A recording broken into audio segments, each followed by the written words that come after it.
Okay, welcome to the solution for circuit number 5. This is a series parallel circuit, and we need to find total resistance.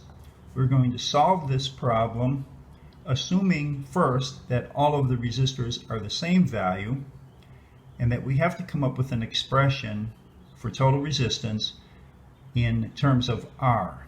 And this looks like a college type test. This would be our college problem. This is circuits 1 that you might take in the first or second year of electrical engineering. They won't give you the values of the resistors. They'll just say solve this problem in terms of R. So here's a good way to do this. Let's look at the circuit. It is a series parallel circuit. You have R16 and then a resistive parallel resistors plus R18. So the first thing I want to do is just kind of think of these in terms of resistance of, we'll call this one branch 1, branch 2, and branch 3. Those are parallel branches. So the total resistance, and I'm going to write this down here, our total resistance will be R total, there we go, and R total will equal R16 plus what we'll call R parallel. That's the one resistor value for all three branches plus R18. And the reason it's plus is because they're in series. This one, R16, would be in series with all of the parallel as it runs through, representing one resistor, and then R18. So the trick of this problem is, how do we reduce these three parallel branches down to one expression for R? So we'll start up here. R parallel with three resistors would be, one way of doing it is this formula, 1 over, and I call it the 1 over R method. So that would be this is the generic formula, 1 over R1 plus 1 over R2 plus 1 over R3, and then they usually show a bunch of dots, 1 over R to the n. So no matter how many you have in parallel, you could use that formula to calculate the total parallel resistance. So in our case, we've got R parallel equals 1 over resistance of branch A plus 1 over the resistance of branch B plus 1 over the resistance of branch C. Okay? Now, our resistance branch A is just one resistor by itself, and I'm going to continue going to the right here. So R parallel equals 1 over, and we have 1 over of, and again the resistance for branch A is one resistor. I could put R17, but let's start just calling each resistor R, because they're are going to be all the same. So that's 1 over R. Okay, for the second branch, or branch B, B2, branch 2, we have two resistors, and in that branch you would just add them together. Sorry, do you have it? 1 over 2R. And then for the third branch, you're already ahead of me, 1 over 3R.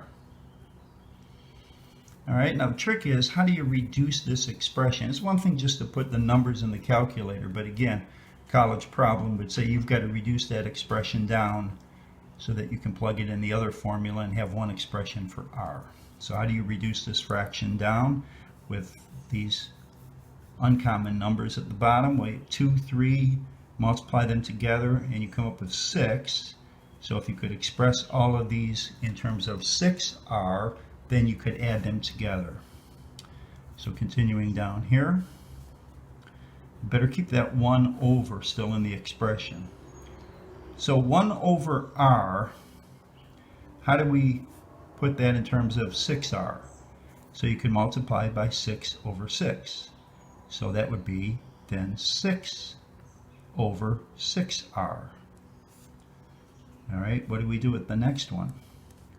1 over 2r. How do we get that in terms of 6r in the bottom? We have to multiply the bottom 2r by 3, so the top by 3. So that is 3 over 6r. And then lastly, how do we get 3r to be 6r? We have to multiply by 2. So we have 2 over 6r.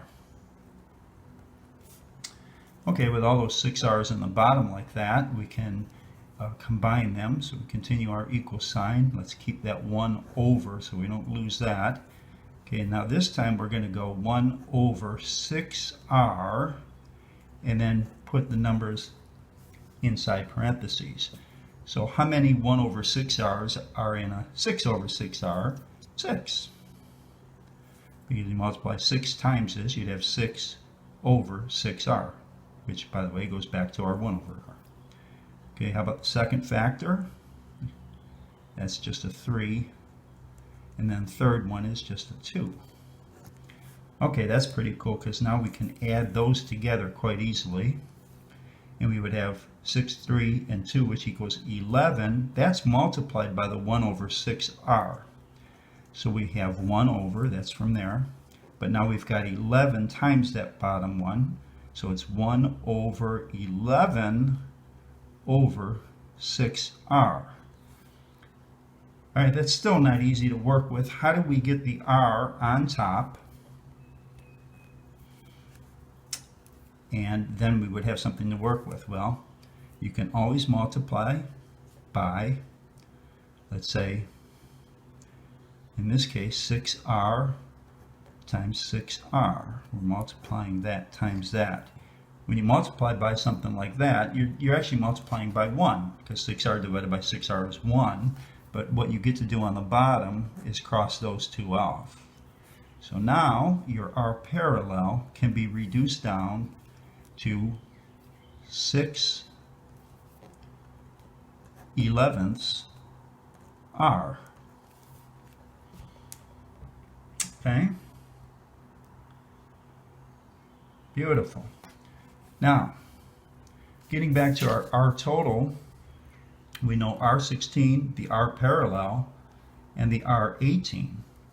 Well, remember, all the r's are going to be the same, so that's simply r plus 6/11 r plus another r.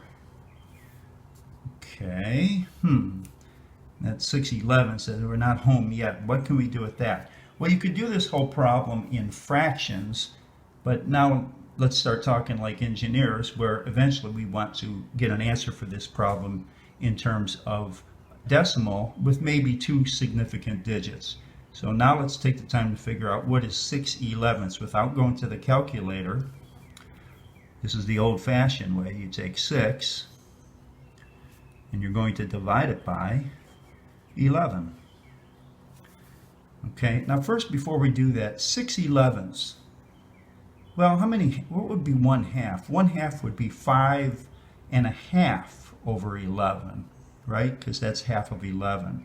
So we know this number should be slightly bigger than a half, and we know that a half is 0.5. So in the back of our minds, if we try to figure this out without a calculator here, we know that the answer should be a little bit above 0.5. And the way we used to do this is 6.00, let's say, and take that decimal point straight above like that. Can you get an 11 into just 6? Nope. Can you get an 11 into 60? Yep, 5 of them. So 5 times 11 is 55. Now you subtract that. 55 from that 60 is 5.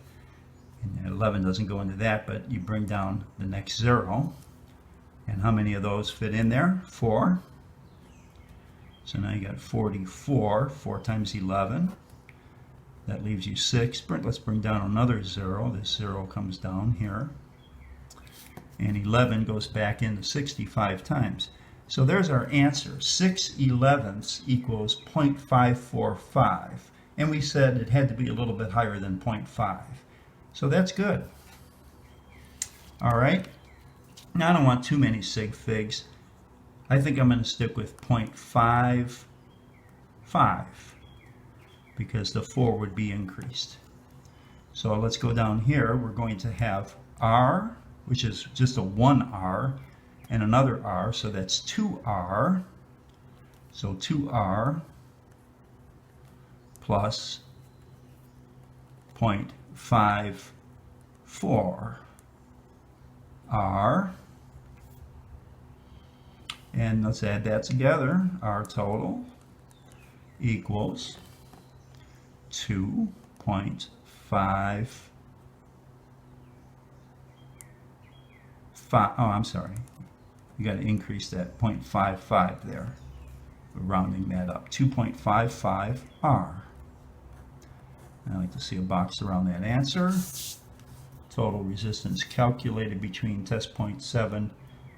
That should read test point 9 and 10. So this sheet's got a typo. 9 and 10 equals 2.55 R. You could put that there if that's what your instructor wants. Check with your instructor. And that, of course, would just be ohms at that point.